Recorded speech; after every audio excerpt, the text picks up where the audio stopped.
Today we're jumping into what is, no joke, one of the most influential chapters ever written. We're looking at the final chapter of the Gospel of Matthew. It lays out this incredible series of events that kicks off at a sealed tomb and wraps up with a command that would literally change the world. So let's break down exactly how this ancient account unfolds, straight from the source. I mean, think about it. This is the real question hanging over this whole story, right? After a revolutionary leader is executed, what happens next?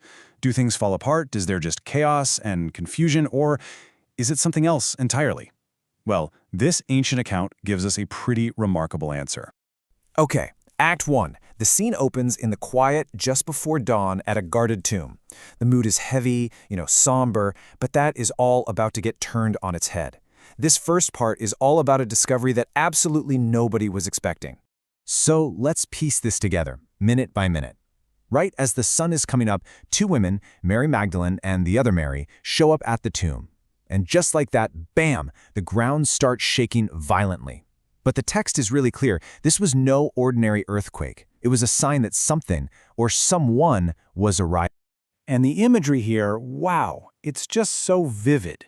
You have this angel, described as looking like lightning, who just casually moves this massive stone sealing the tomb. And the guards? Remember, these are professional soldiers, the best of the best. They are so utterly terrified that they're paralyzed, becoming, and this is a direct quote, like dead men.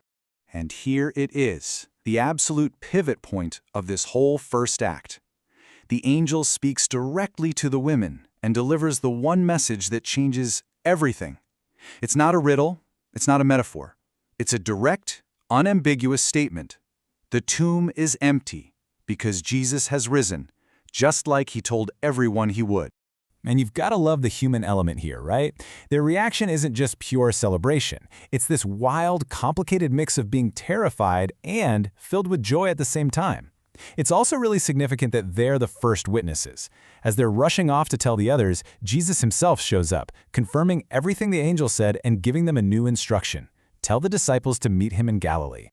So that brings us to Act 2. We have one established fact. The tomb is empty. But why it's empty? Well, that's where things get really interesting. This is basically a battle to control the narrative. And you can see that two competing stories laid out side by side right here. It couldn't be clearer. On one side, you have the angel's report, a miracle, a resurrection, an act of God. On the other side, you've got the official story from the guards, a simple case of grave robbing. Notice how the two stories are complete opposites. One requires divine power, the other just requires the guards to be conveniently asleep. Now you might be wondering, why on earth would seasoned soldiers admit they fell asleep on duty? For a Roman guard, that was a crime usually punishable by death. While the account gives us a pretty powerful reason, a large sum of money, a huge bribe. So the chief priests don't just pay the guards, they also promise to give them political cover to protect them from the governor. The goal was simple: create a plausible, non-supernatural explanation to shut the whole resurrection story down. And according to the text, it was a very effective strategy. It says this fabricated story has been widely circulated to this very day. And that takes us to our third and final act, the climax of the entire story. The disciples do what they were told. They head to Galilee for this final meeting. And this isn't just a simple reunion. This is the moment the entire future of the movement gets its mission. You know, what's so fascinating here is just how honest the account is. You'd think that seeing Jesus standing right there would make everybody a 100% believer on the spot. But no. The text makes it a point to tell us that while they worshipped him, some of them still doubted. It's such a raw, real, human reaction in the face of something so extraordinary.